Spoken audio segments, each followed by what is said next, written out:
చనిపోయింది ఈ కుటుంబంలో, పాపం ఈ కుటుంబంలో చనిపోయారు. మేము అందుకు వచ్చాం, మాకు ఎందుకని వచ్చినాం. అందుకే కదా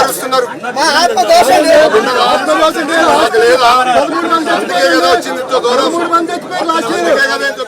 విశాఖపట్నం స్టీల్ ప్లాంట్ ప్రమాద బాధితులను పరామర్శించేందుకు వెళ్లిన ఏపీ ఐటీ విద్యాశాఖ మంత్రి నారా లోకేష్, కేంద్ర మంత్రి శ్రీనివాస వర్మలకు చేదు అనుభవం ఎదురైంది. విశాఖ కేజీహెచ్ ఆసుపత్రి వద్ద బాధితులను పరామర్శిస్తున్న తరుణంలో అక్కడకు చేరుకున్న స్టీల్ ప్లాంట్ కార్మిక సంఘాల నేతలు మంత్రి లోకేష్ ఎదుట భారీ ఆందోళనకు దిగారు. యాజమాన్యం నిర్లక్ష్యంపై నిలదీస్తూ గట్టిగా నినాదాలు చేయడంతో అక్కడ కాసేపు తీవ్ర ఉద్రిక్త వాతావరణం చోటు చేసుకుంది. కుటుంబంలో ఎవరు చనిపోలేదు, నేను చనిపోయిన వాళ్ళతో మాట్లాడుతున్నాను.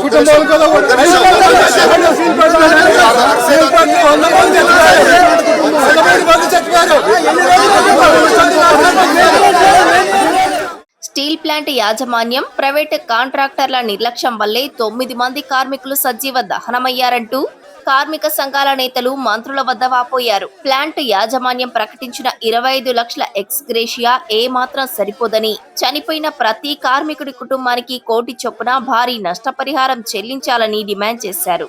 గతంలో హెచ్చరించిన భద్రతా చర్యలు తీసుకుని విశాఖ స్టీల్ ప్లాంట్ సీఎండీని తక్షణమే విధుల నుంచి సస్పెండ్ చేయాలని, అలాగే అరెస్టు చేయాలని డిమాండ్ చేస్తూ నినాదాలు చేశారు.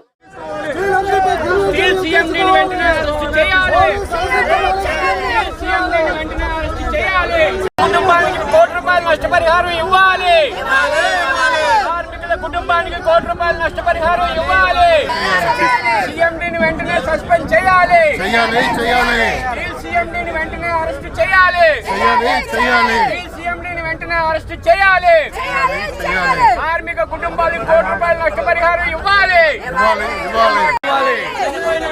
కుటుంబానికి 1 కోటి రూపాయల నష్టపరిహారం ఇవ్వాలి,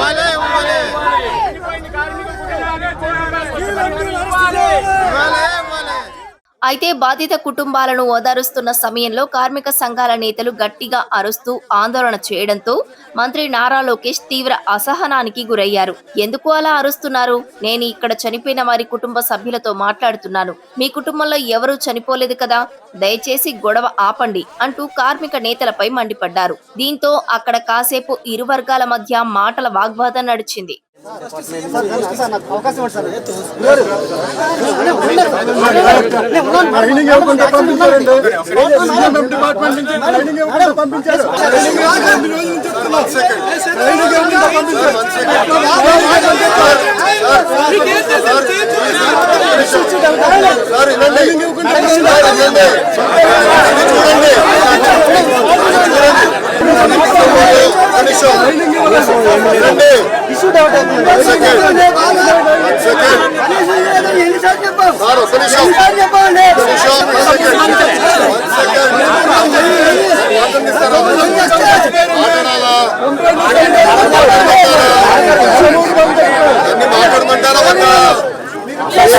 కుటుంబంలో ఎవరు చనిపోలేదు, నేను చనిపోయిన వాళ్ళతో మాట్లాడుతున్నాను.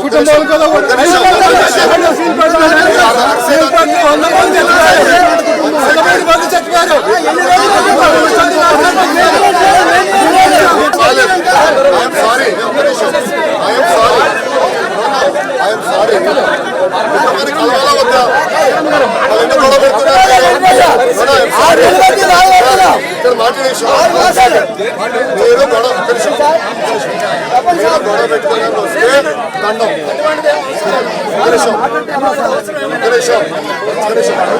కుటుంబంతో మాట్లాడకుండా మీరు గొడవ పెడితే ఇది కరెక్ట్ కాదు.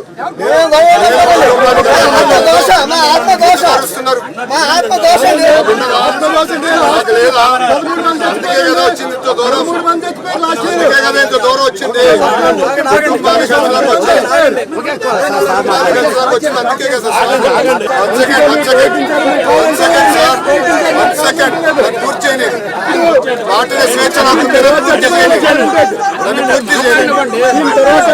కుటుంబాన్ని కలిసి వచ్చా,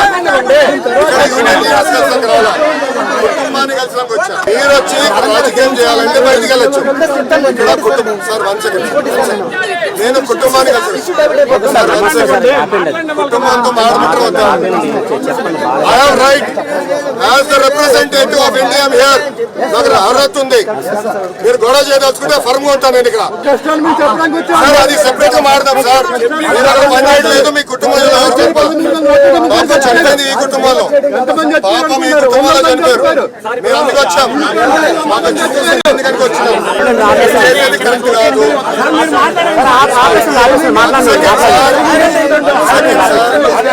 సార్ ఆగండి సార్, మారుతున్నా. చెప్పని అవసరంగా ఉప్పు ఫ్యాక్టరీని కాపాడింది మేము.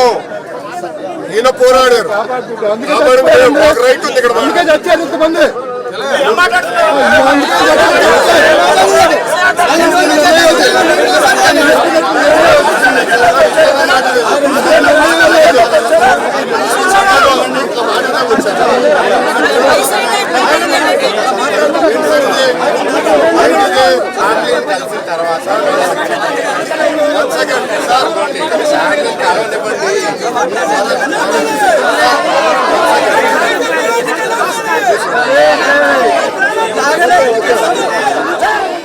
ఉద్రిక్తతల నడుమే కేజీహెచ్ బెడ్లపై చికిత్స పొందుతున్న క్షతగాత్రులను, మృతుల బంధువులను లోకేష్, కేంద్ర మంత్రి శ్రీనివాస వర్మలు పరామర్శించారు. ప్రమాదం జరిగిన తీరును అడిగి తెలుసుకుని వారిని ఓదార్చారు. మేము రాజకీయాలు చేయడానికి ఇక్కడికి రాలేదు. ప్రమాదంలో సర్వస్వం కోల్పోయిన కుటుంబాలకు అండగా నిలబడేందుకు వచ్చాం. కూటమి ప్రభుత్వం ఈ బాధిత కుటుంబాలకు జీవితాంతం తోడుగా ఉంటుందని లోకేష్ హామీ ఇచ్చారు. గతంలో అందరం కలిసి పోరాడటం వల్లే స్టీల్ ప్లాంట్ ను ప్రైవేటీకరణ కాకుండా కాపాడుకోగలిగామని గుర్తు చేసిన లోకేష్, ఈ ఘోర ప్రమాదంపై ఉన్నత స్థాయి కమిటీని వేస్తున్నామని, కమిటీ నివేదిక వచ్చిన వెంటనే బాధ్యులైన ఎంతటి వారిపైనైనా కఠిన చర్యలు తీసుకుంటామని స్పష్టం చేశారు.